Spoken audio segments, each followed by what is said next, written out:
और क्या हाल है बालक, तुम लोग का कैसा चल रहा है पढ़ाई लिखाई? चल रहा है बढ़िया? चल ठीक है। तो पिछले लेक्चर में हम लोग बात कर रहे थे electric potential and electrostatic potential energy के बारे में। अब हम लोग आगे बढ़ते हैं, इलेक्ट्रिक डाइपोल पढ़ते हैं। डाइपोल पढ़ के ये चैप्टर फिनिश होगा एंड देन हम लोग पूरा चैप्टर का प्रॉब्लम डिस्कशन करेंगे, असाइनमेंट का भी और एचसीवी का भी। तो पहले देख लो electric dipole.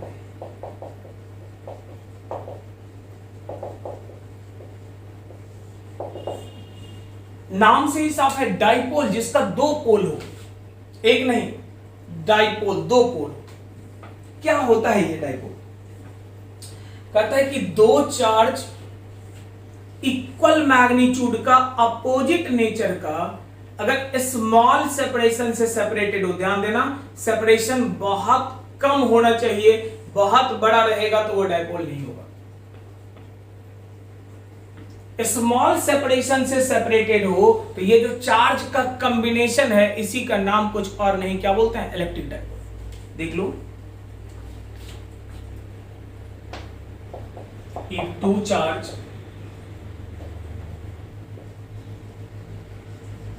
of equal magnitude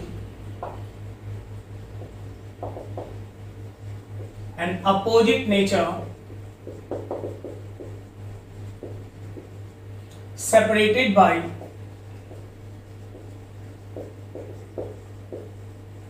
a small separation, then combination, जो चार्ज कॉम्बिनेशन है वो नेम्ड एज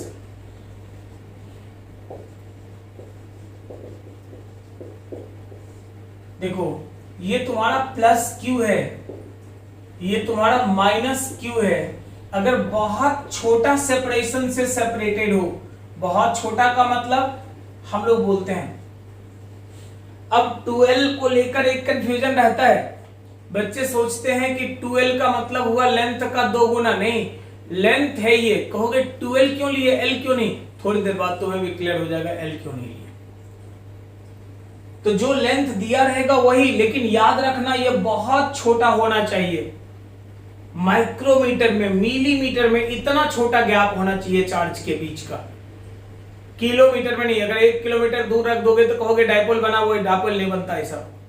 तो दो चार्ज इक्वल मैग्नीट्यूड का, अपोजिट नेचर का, अगर स्मॉल सेपरेशन पे सेपरेटेड हो तो यही कॉम्बिनेशन क्या कहलाता है? डाइपोल कहलाता है। हम लोग कह सकते हैं कि डाइपोल मोमेंट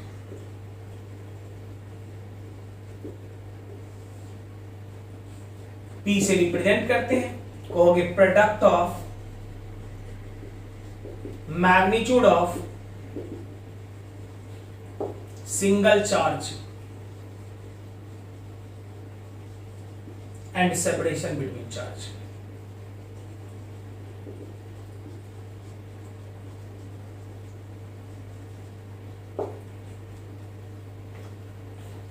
एक चार्ज का मैग्नीट्यूड और सेपरेशन का जो प्रोडक्ट होगा, उसी प्रोडक्ट का नाम कुछ और नहीं, क्या बोलोगे? डाइपोल मोमेंट बोलोगे। ये है क्या? तो ये वेक्टर है,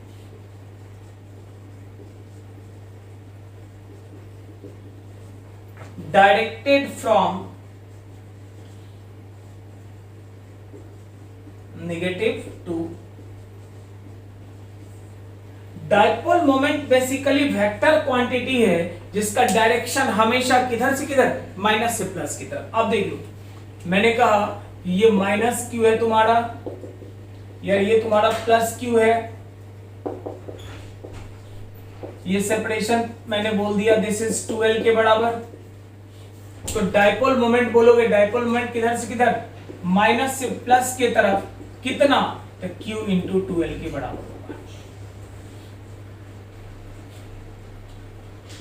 आगे ये भी कहेंगे टू फॉर्म अ डाइपोल, बड़ा यूनिक प्रॉपर्टी है।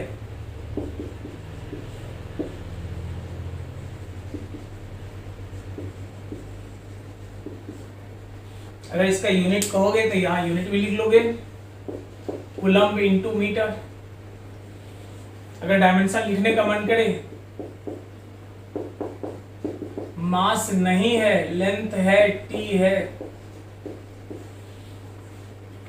डाइपोल बनाने के लिए अगर जरूरत पड़े तो चार्ज शेयरिंग करने में भी पीछे नहीं हटता, चार्ज एक दूसरे से शेयरिंग कर लेता है।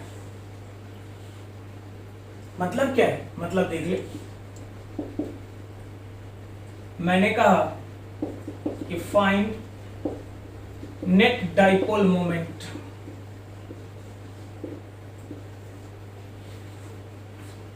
आपको बोला जा रहा है कि यहां पे पहला में माइनस क्यू है, कोई दिक्कत कहां है, सीधे कहोगे P कितना होता है, Q इंटू 2L। दूसरे नंबर पे बोला जा रहा है -2Q है यहां, प्लस Q है यहां, प्लस Q है यहां। सेपरेशन कुछ नहीं बोला, 2L के बराबर, L बोल दो, कोई दिक्कत वाली बात नहीं। आपको कहा जा रहा है कि इसका नेट डाइपोल मोमेंट कितना होगा, कैलकुलेट करो। तो देख लो कितना होगा इसका डाइपोल मोमेंट नेट। आप कहोगे यहां -2Q है, हम लोग बात कर लें तो एक -Q एक +Q के साथ इधर मिल जाएगा, एक -Q एक +Q के साथ इधर मिल जाएगा। मतलब जरूरत पड़ने पे इसने क्या करा कि ये शेयरिंग कर लिया इसके साथ। ये -2Q टूटकर दो पार्ट में, एक डाइपोल मोमेंट P इधर कहोगे Q इंटू L, और एक डाइपोल मोमेंट P इधर कहोगे Q इंटू L के। डाइपोल मोमेंट क्या है? The product of magnitude of single charge and separation between charge के। अब अगर आप बात करते हो, देख लो,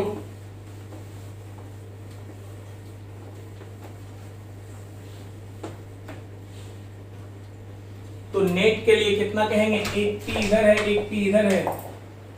अगर P नेट बोला जाए 90 डिग्री का एंगल √P² प्लस P² मतलब √2P के बराबर होगा। अगला देख ले एग्जांपल, थर्ड नंबर पे।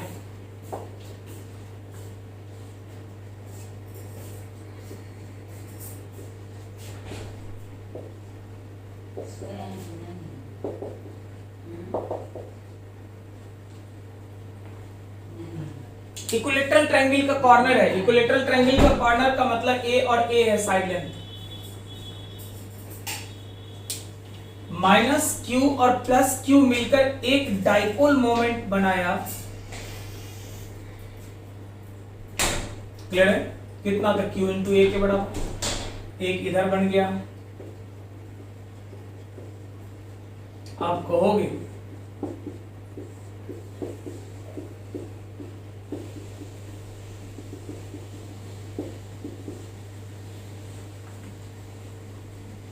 P नेट कितना होगा? √3P के बराबर होगा।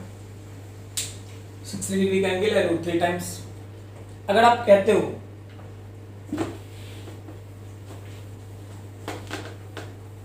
देख लो,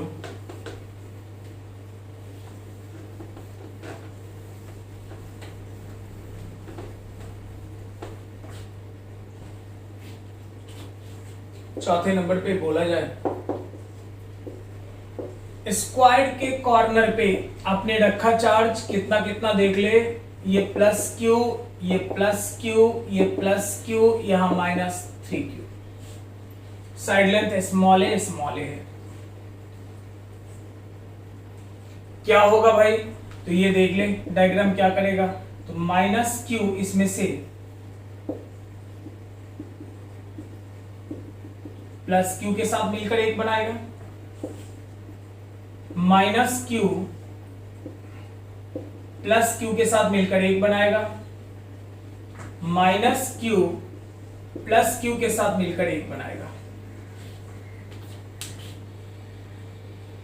ये -3Q तीन पार्ट में टूट गया। अगर आप कहना चाहते हो तो आप कहोगे ये सेपरेशन A, इसलिए ये P कितना होता है? Q into A। ये सेपरेशन अगर A है तो आप कहोगे एक और P कितना होता है? Q into A। लेकिन ये सेपरेशन कितना? तो ये A और ये A, ये कितना? √2A। इसका मतलब इधर अगर बोलोगे तो P1 का वैल्यू कितना,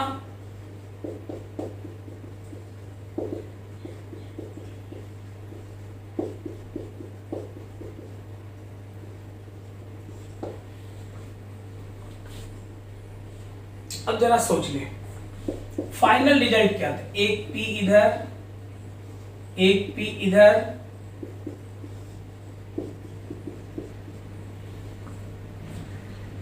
मुझे तो यही लगता है कि ये दोनों P अगर है तो इसके बदले एक रिजल्टेंट होगा कितना, √2P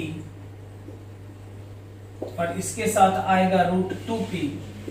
आप कहोगे P नेट जो होगा तुम्हारा कुछ और नहीं 2√2P के बराबर।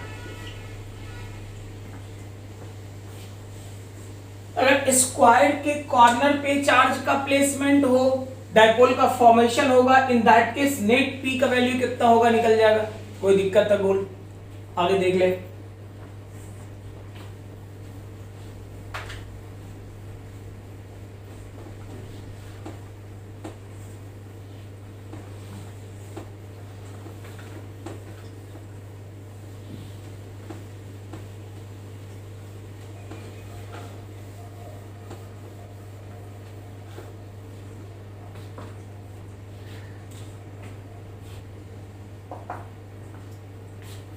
डायपोल के लिए बोलोगे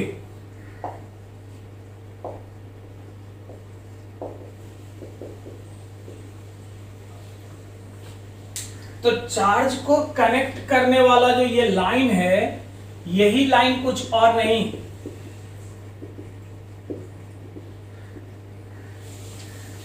या इसी का नाम हम लोग कहते हैं साइड ऑन पोजीशन। मैग्नेट में जाओगे तो यहां नहीं, लेकिन मैग्नेट में इसी को कहते हैं 10A पोजीशन, क्योंकि दोनों का बात एक ही होता है। मैग्नेट के लिए बोलोगे south pole -m, north pole +m, इतना ही अंतर होता है, बाकी सारा रिजल्ट एज इट इज होगा। और ये जो लाइन है इसी का नाम होता है इक्वेटोरियल लाइन, या इसी का दूसरा नाम है ब्रॉड साइड ऑन पोजीशन, या इसी का तीसरा नाम है 10B पोजीशन।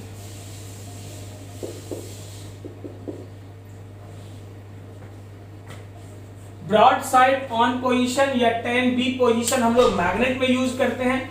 यहां अगर बात करो तो बोलते हैं एक्सियल लाइन और इक्वेटोरियल लाइन। कोई दिक्कत है तो बोलो।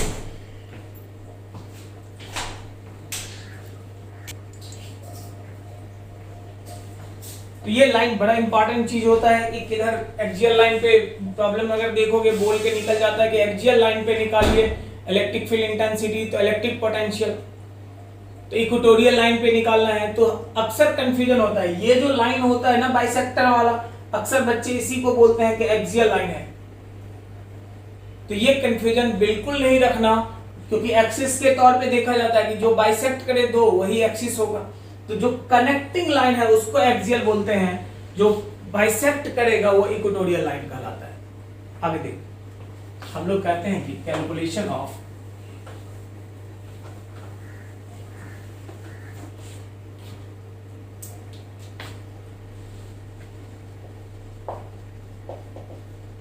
इलेक्ट्रिक फील्ड इंटेंसिटी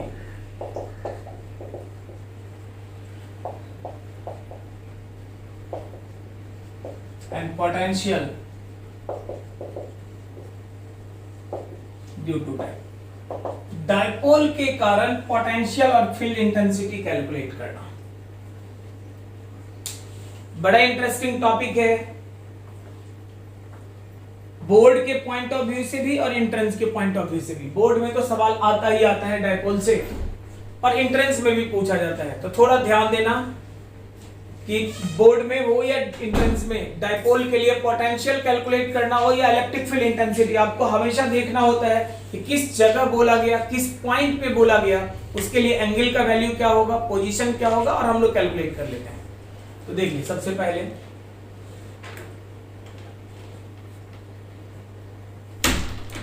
ये तुम्हारा -q है, ये तुम्हारा +q है, ये सेपरेशन कह रहे हैं 12,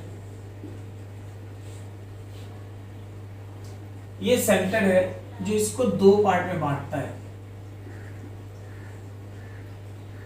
पोटेंशियल निकालना है, सवाल है कहां, इलेक्ट्रिक फील्ड निकालना है कहां। कोई बोलेगा सर यहां निकाल लीजिए, कोई बोलेगा यहां निकाल लीजिए, कोई बोलेगा यहां निकाल लीजिए, कोई बोलेगा यहां, कहां निकालूं यार, अलग अलग लोग अलग अलग जगह बोलेंगे, तो फिर एक कॉमन फार्मूला से कैसे सॉल्व हो पाएगा।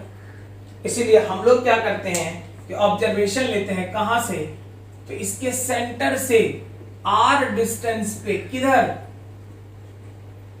डायपोल मोमेंट के साथ थीटा एंगल बनाते हुए एक पॉइंट लेते हैं कैपिटल ए, और इस पॉइंट पे निकालते हैं कि कितना होगा electric field intensity and potential. मतलब देख लो, find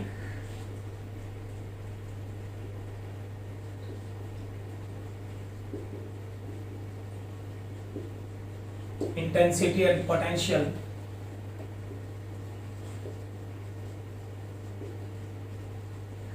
at a point from center of dipole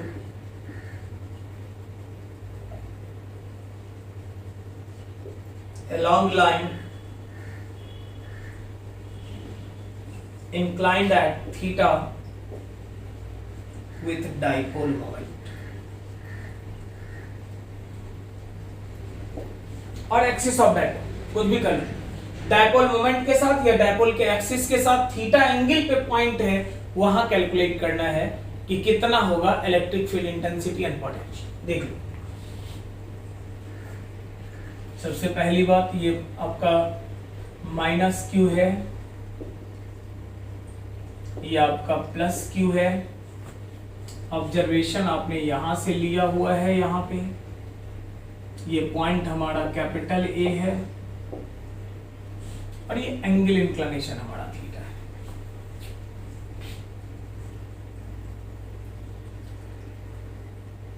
देखो, ए पॉइंट पे पोटेंशियल कौन क्रिएट करेगा, माइनस क्यू करेगा, और कौन करेगा, प्लस क्यू करेगा, दोनों का दोनों पोटेंशियल क्रिएट करेगा। सही बात है, दोनों क्रिएट करेगा। ये दोनों मिलकर क्या बना रहा है, तो डायपोल। तो फिर वहां पोटेंशियल कैलकुलेट कैसे करेंगे, तो अगर इंडिविजुअल चार्ज का पोटेंशियल कैलकुलेट कर लें और उसको जोड़ दें, तो नेट पोटेंशियल निकलेगा या नहीं निकलेगा, किसका, तो डायपोल का। आपके दिमाग में एक सवाल आएगा कि अगर यही काम करना था कि इंडिविजुअल चार्ज का निकालना था, तो फिर डायपोल क्यों कर रहे हैं। थोड़ी देर में वो भी क्लियर हो जाएगा कि क्यों डायपोल पढ़ते हैं, डायपोल का एडवांटेज क्या है। मैं फिलहाल बोलूंगा कोई डायपोल नहीं, इंडिविजुअल चार्ज के कारण पोटेंशियल कितना डेवलप करेगा आप कैलकुलेट कर लो। जैसे मैंने कहा कि यहां से निगेटिव से देखना है, तो स्वाभाविक रूप से यहां से हमें सेपरेशन चाहिए। थोड़ा ज्यादा टेढ़ा हो जाएगा, इसको सीधा कर लेते हैं।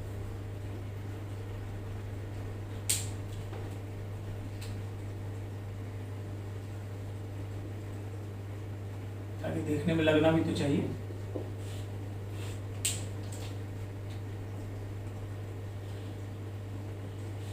यहां से अगर है,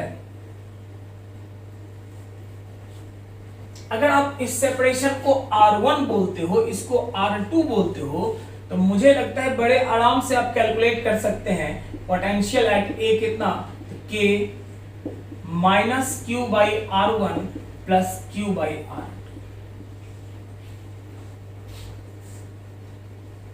दिक्कत बस एक बात का है कि R1 और R2 हमें नहीं पता।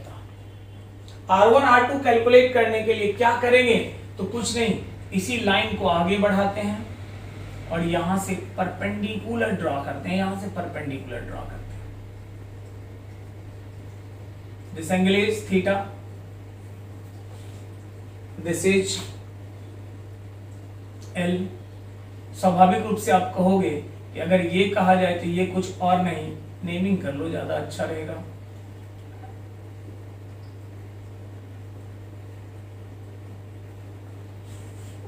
ये चलो ये दिया है, रहने दो, इसका नेम दो B C O M N. कुछ नहीं, बी से एक परपेंडिकुलर ड्रॉ किए एओ लाइन पे, बी एम परपेंडिकुलर है। सी से परपेंडिकुलर ड्रॉ किए एओ लाइन पे, सी एन परपेंडिकुलर है। अगर है तो होगा क्या, तो आप कह सकते हैं कि from triangle B M O में, आप सीधे बोल दो कॉस थीटा का value O M base by hypotenuse. Perpendicular है तो इसके सामने का हाइपोटेनस होगा, ये बेस है। इसका मतलब है कि O M divided by L, O M का वैल्यू अगर कहोगे तो कह सकते हो L cos theta. O M अगर निकल गया तो आप सीधे सीधे बोल लो ए एम का वैल्यू क्या कहोगे, O M plus O A L cos theta plus R, आप कहोगे R plus L cos theta. अब आप एक बात देख लो कि from triangle B M A में ये सेपरेशन बहुत कम है। अगर बहुत कम है मतलब करीब करीब ये दोनों एक ही जगह पे है, ये एंगल 90 ये भी 90, आप सीधे सीधे बोल दोगे कि R1 का वैल्यू जो होगा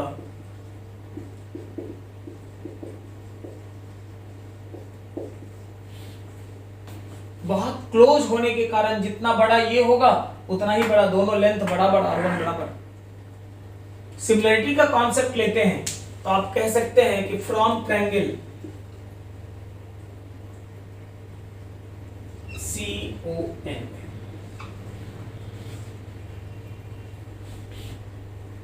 यही वो पॉइंट है।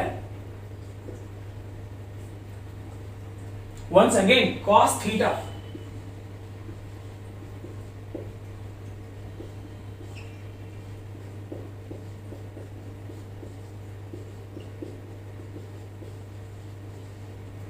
ओ एन का वैल्यू अगर बोलोगे तो कुछ और नहीं, कितना के बराबर। और अगर ओ एन का वैल्यू निकल गया तो आप सीधे सीधे बोल दो कि ए एन का वैल्यू कितना होगा।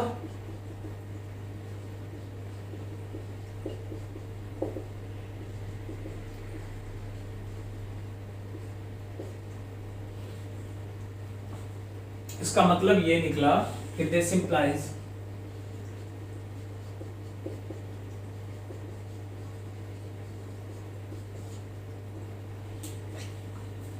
दो बड़े ही इंपॉर्टेंट रिजल्ट जिसके हेल्प से प्रॉब्लम सॉल्व होगा वो आपने कैलकुलेट कर लिया। एक R1 जिसका वैल्यू है R plus L cos theta, दूसरा R2 जिसका वैल्यू है R minus L cos theta. कुछ नहीं, इसमें कोई फिजिक्स मैंने नहीं लगाया, बेसिक ज्योमेट्री जो 10th में आपने पढ़ा होगा वही कॉन्सेप्ट यूज करें। अब वैल्यू पुटिंग गेटिंग कर ले, K तो समझ में आ गया, Q भी समझ में आ गया,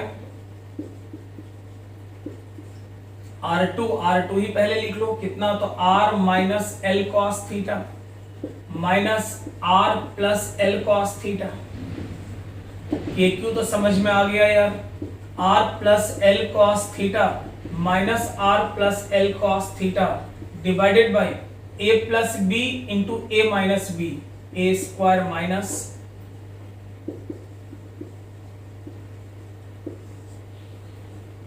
ए plus B A minus B, A square minus B square. आप कहोगे सीधे सीधे बोल सकते हो K into Q into 2L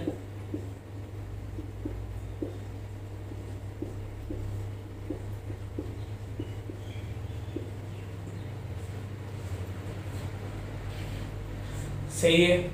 आगे देख लो,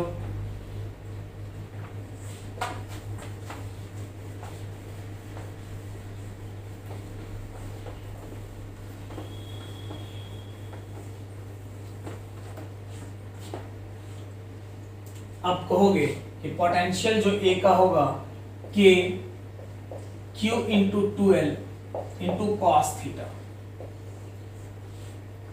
divided by R square minus L square cos square theta.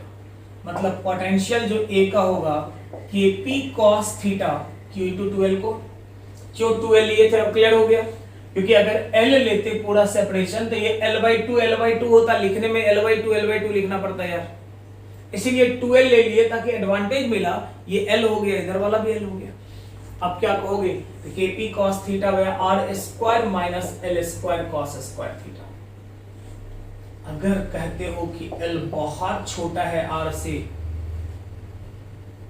स्वाभाविक है L square cos square theta very very less than R square. बहुत छोटा का मतलब नेग्लेक्ट कर लो, आप कहोगे के पी कॉस थीटा बाई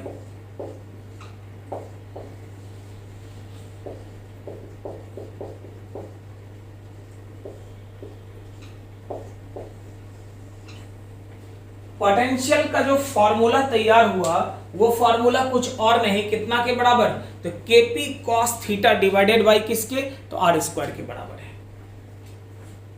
सही है, देख ले आगे।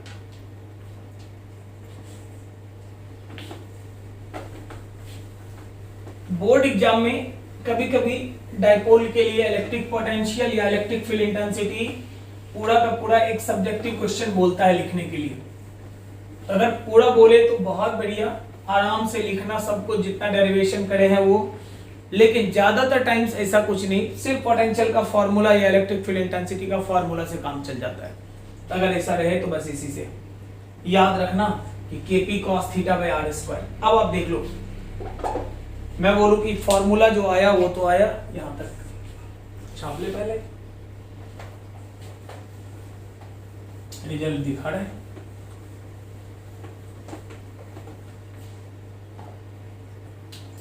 स्टार करके लिख लो।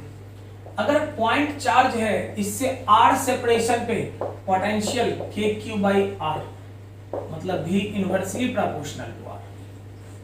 लेकिन अगर डाइपोल के लिए बात कर रहे हो माइनस क्यू,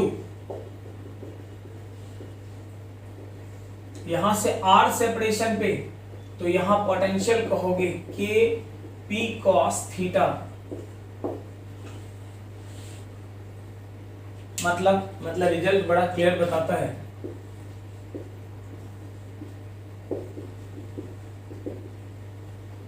थीटा कांस्टेंट हो तो भी जो होगा इनवर्सली प्रोपोर्शनल होगा किसका, जैसे मैं बोलता हूं कि यहां अगर कहो कि ये माइनस क्यू है, ये प्लस क्यू है,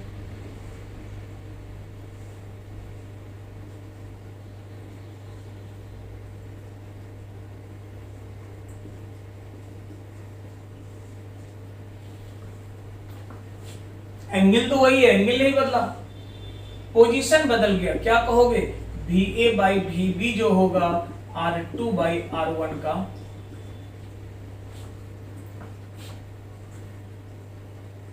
लेकिन अगर कभी ऐसा है कि R कांस्टेंट है, भी डायरेक्टली प्रोपोर्शनल होगा किसका, इसका मतलब ये है माइनस क्यू तुम्हारा, ये तुम्हारा प्लस क्यू। आप कहोगे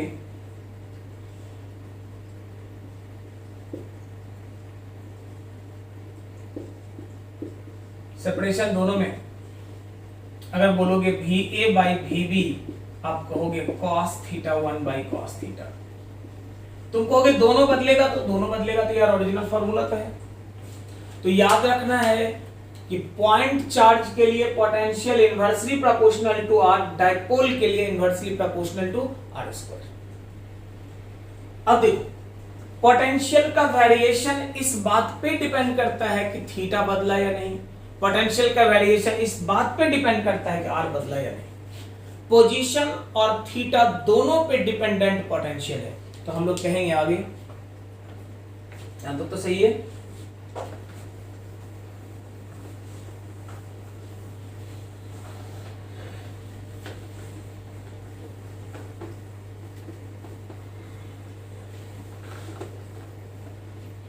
थोड़ा सा बीच में हम पोलर कोऑर्डिनेट का कॉन्सेप्ट बता देते हैं, क्योंकि जिन लोगों का मैथ्स है वो तो पढ़े होंगे।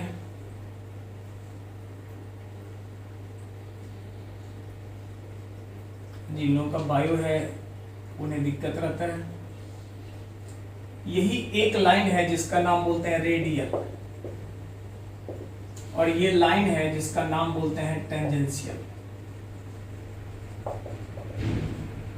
इसी को बोलते हैं थीटा कैप।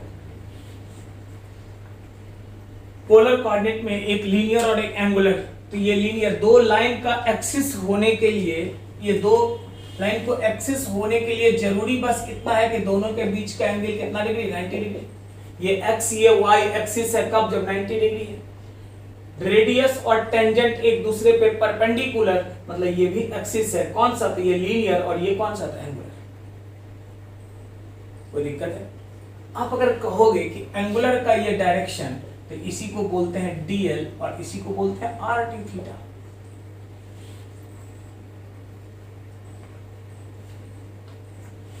अगर उस डायरेक्शन में बात करें तो हम लोग कह सकते हैं dl का वैल्यू कितना के बराबर था, r इंटू डी थीटा के बराबर। कोई कंफ्यूजन है तो बोलो। तो हम लोग अब आते हैं मुद्दे पे, calculation of electric field intensity.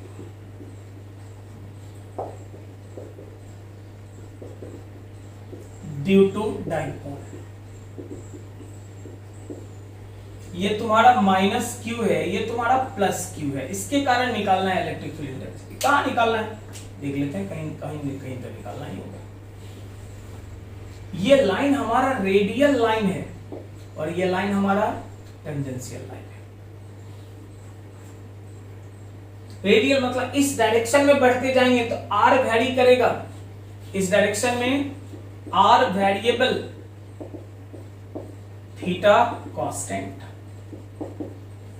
अगर इस डायरेक्शन में जाओगे तो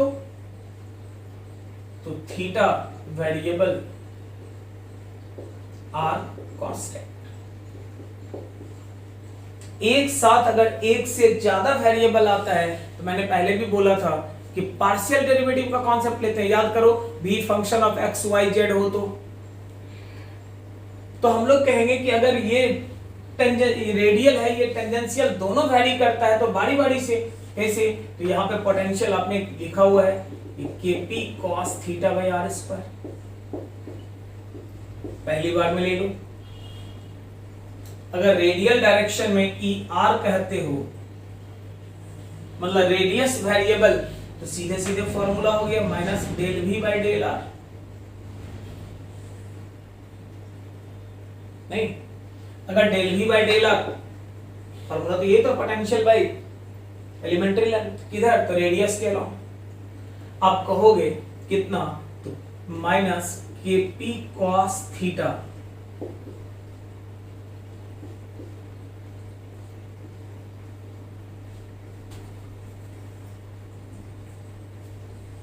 आर स्क्वायर था, लिख दे क्या, चल लिख दे रहे हैं।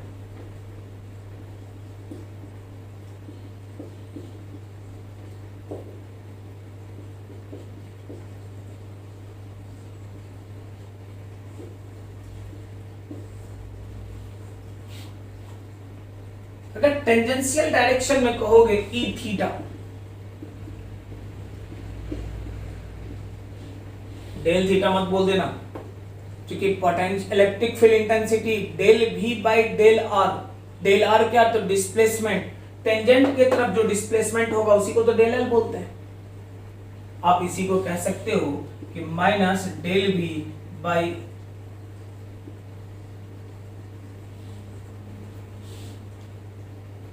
अब देख लो, ई थीटा अगर कहते हो तो ई थीटा को कह सकते हो minus 1 by R del V by del theta, theta के रेस्पेक्ट में Kp बाई आर स्क्वायर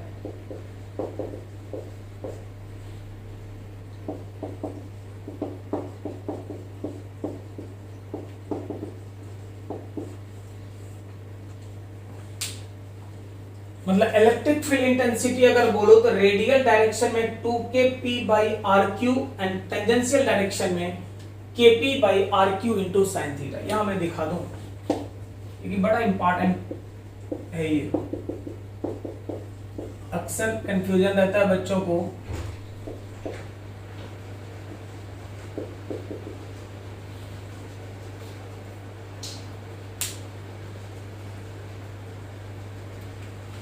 अगर ये एक्स एक्सिस है तुम्हारा तो ये वाई एक्सिस, इसका मतलब ई का वैल्यू क्या कहोगे, तो कह सकते हो ई आर आई में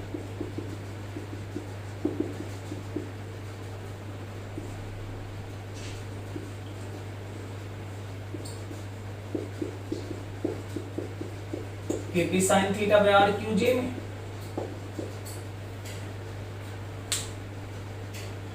अगर ये निकल गया तो क्या बोलेगा, इलेक्ट्रिक फील्ड का मैग्नीट्यूड देख लो,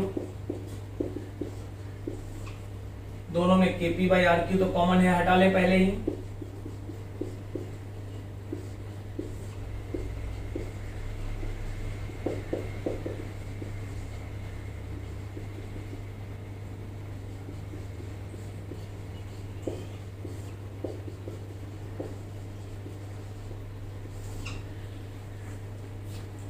तो नेट इलेक्ट्रिक फील्ड इंटेंसिटी होगा कितना, तो आप कह सकते हो KP by R Q into root over 1 plus 3 cos square theta.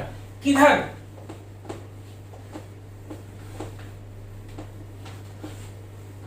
Direction देख लो। अब कहोगे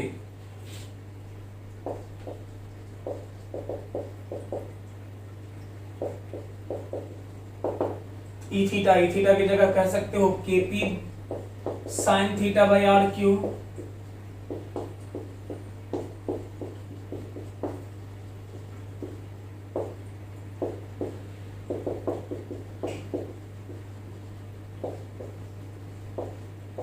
अल्फा किस किस के बीच एंगल है,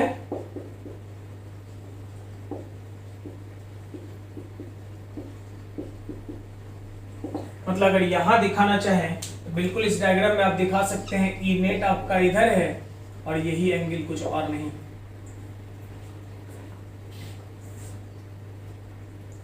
अरे सही है, तो थीटा यहां अगर बोलोगे तो ई का वैल्यू देखो, अगर थीटा कांस्टेंट है तो ई इनवर्सली प्रोपोर्शनल टू किसके, और पॉइंट चार्ज के लिए अगर बात करा जाए, Q है यहां से R सेपरेशन पे, electric field inversely proportional to किसके, R स्क्वायर। तो डाइपोल के लिए RQ का इनवर्सली प्रोपोर्शनल, डाइपोल के लिए RQ का इनवर्सली प्रोपोर्शनल, पॉइंट चार्ज के लिए R स्क्वायर का इनवर्सली प्रोपोर्शनल। कहीं कोई कंफ्यूजन है तो बोल ले, छाप ले फटाफट छाप ले।